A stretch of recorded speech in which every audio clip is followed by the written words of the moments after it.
Pas très bien. Allez. Bonjour, bonjour Madame Hill, bonjour, bienvenue à LVA TV. Alors, petite introduction, nous sommes à LVA TV, nous parlons aujourd'hui avec Catherine Hill, qui est chercheure en France, qui est exactement épidémiologiste et biostatisticienne près de Paris, à l'hôpital, en fait, à l'Institut Gustave Roussy, pardon, à Villejuif. Nous allons parler avec Madame Hill parce que actuellement au Québec, il est évidemment question des pesticides depuis plusieurs semaines et encore plus la semaine prochaine puisqu'il y aura la commission sur les pesticides qui va démarrer à l'Assemblée nationale.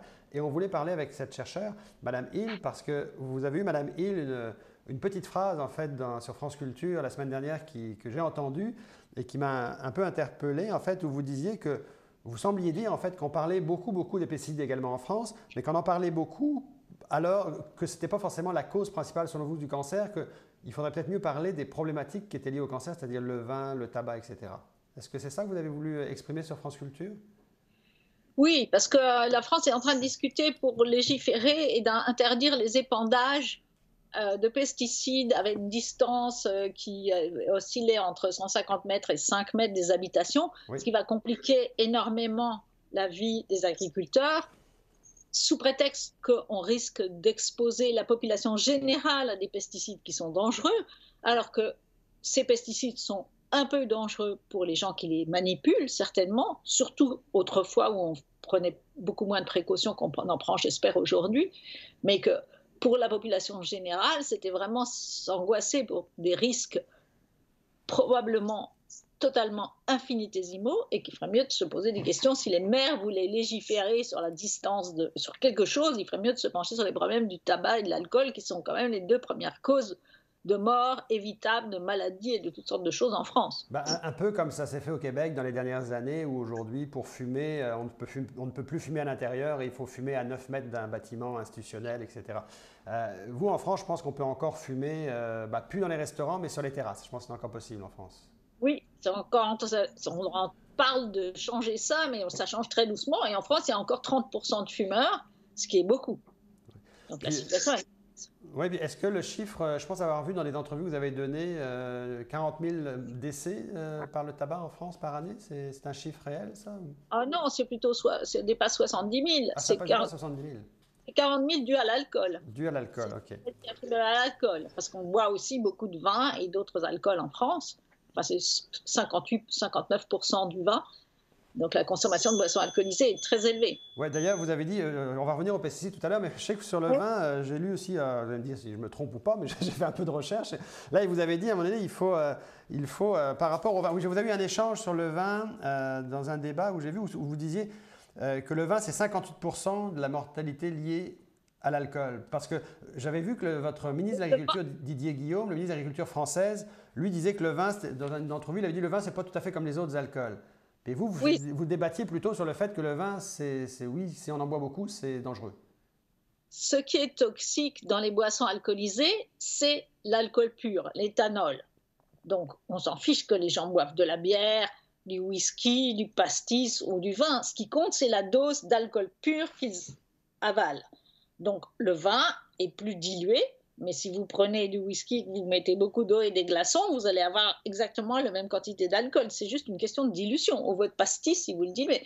Donc on s'en fiche. C'est l'alcool qui est mauvais. Et en France, dans la consommation totale d'alcool pur, le vin représente 58% de l'alcool pur, donc 58% de la mortalité attribuable à l'alcool. Ça tue beaucoup de monde et même un verre par jour augmente le risque de cancer du sein de 10%, c'est beaucoup. Puis au niveau, au niveau d'ailleurs des prix de l'alcool en France qui est très bas, encore là, je me suis amusé à faire un petit comparable. Je pense que j'ai retrouvé je vais régulièrement en France, donc j'ai un peu une idée, mais même sur les chiffres officiels, on dit le litre à 2,7 euros, ce qui ferait après la bouteille de 75 centilitres à 2 euros, c'est-à-dire 3 dollars. Bon, c'est sûr qu'on n'a pas du grand vin à 3 dollars, mais Non. ça reste des prix abordables pour le vin, sachant que le vin au Canada, la première bouteille en dessous de 12 dollars, ça existe quasiment plus en fait.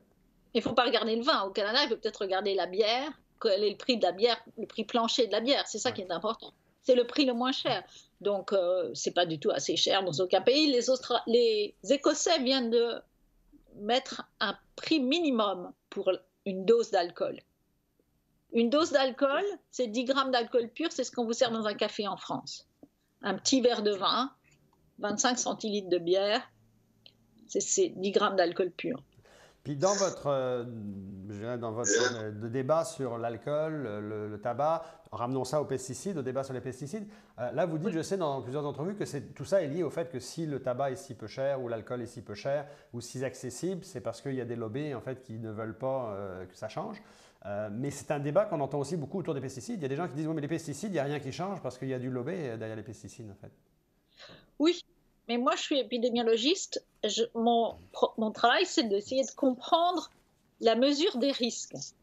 Et donc, je vois que les risques du tabac sont énormes et d'ailleurs pas vraiment discutés. Les risques de l'alcool sont très mal connus. Pas beaucoup de gens savent qu'un verre par jour augmente le risque du cancer du sein de 10%. Ça fait finir par faire beaucoup de cancers du sein en France. Plus de 8000 par an. Et les risques avec les pesticides sont seulement chez les agriculteurs et ils sont vraiment assez faibles.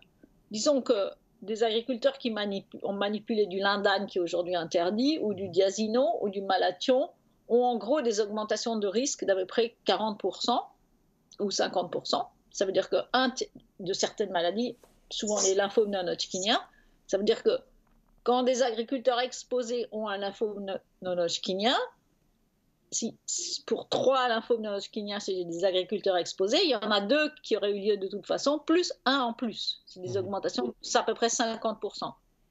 Donc, ce n'est pas des effets majeurs. Et dans la population générale, on n'attend aucun effet. Et le glyphosate... Oui, parlez-nous du glyphosate. Vous dites aucun effet dans la population en général, mais qu'est-ce qui fait dans ce cas-là que, bon, même ici à Montréal, la ville vient de décider qu'il n'y aura plus de glyphosate l'année prochaine. En France, je pense que vous êtes rendu à je ne sais plus combien de grandes villes, 45 petites municipalités. Tout le monde est en train de dire on arrête le glyphosate. Pourquoi ça, en fait, si finalement il n'y a pas de danger? Mais je pense il y a le lobbying de l'industrie, de Monsanto, Bayer, etc. Mais il y a aussi le lobbying des écologistes qui en ce moment, en France, en tout cas, je ne sais pas comment ils sont chez vous, mais en France, ils sont devenus anti-scientifiques. Donc, ils alarment la population sur tout et n'importe quoi.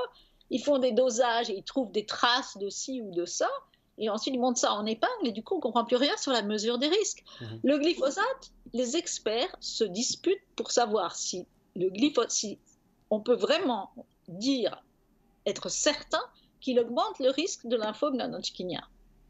C'est possible, mais les données sont vraiment un peu incertaines. Et la dernière étude sur 54 000 épandeurs américains montrait aucun effet de la dose. Il y avait 45 000 de ces 54 000 épandeurs qui avaient été exposés au glyphosate et on regardait en fonction de l'intensité et de la durée de l'exposition et on trouve aucune différence en fonction de la dose. Quand on trouve aucune différence en fonction de la dose, on a tendance à pas trop s'énerver.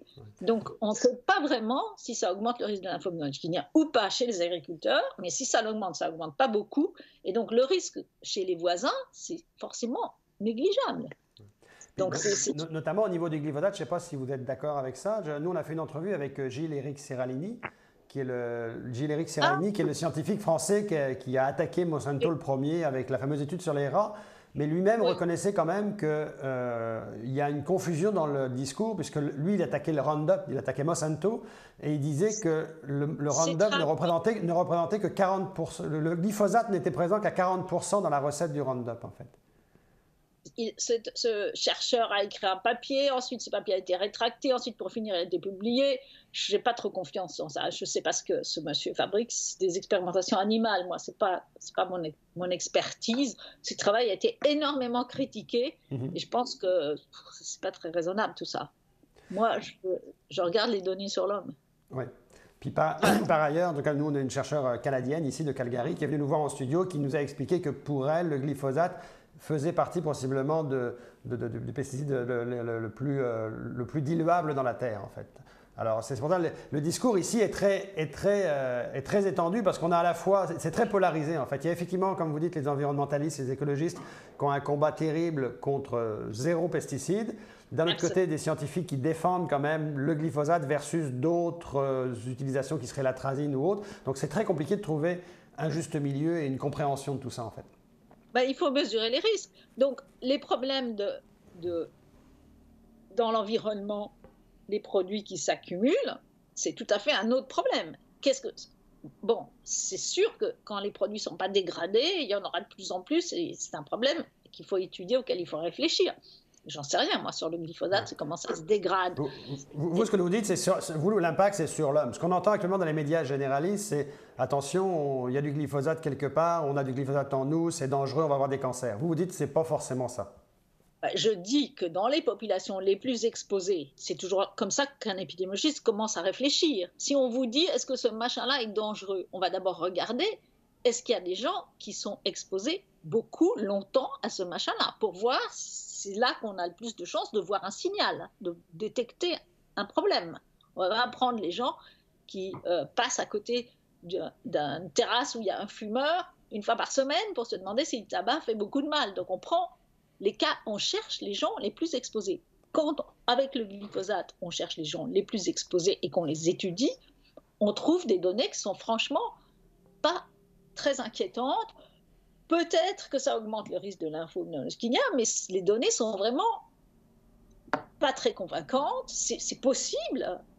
Avec les données animales, etc., on dit c'est probable que ça augmente un peu, mais si ça augmente de 30% le risque de lymphomyosarcome chez les agriculteurs très exposés, ça l'augmente de 0,03% chez le type qui habite à côté d'un champ. Bon.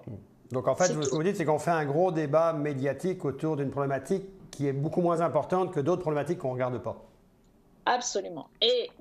Mais bien sûr, il faut surveiller, il faut penser aussi que les agriculteurs, autrefois, il y a 10 ou 20 ans, faisaient absolument pas du tout attention. Ils versaient les trucs, les poudres et les choses dans des locaux fermés, alors qu'on leur disait de faire ça à l'extérieur, ils ne portaient pas de masque, ni de gants, ni rien. Donc, ce qu'on mesure aussi maintenant, c'est les conséquences de ces expositions du passé. Si on fait plus attention, il y aura moins de problèmes.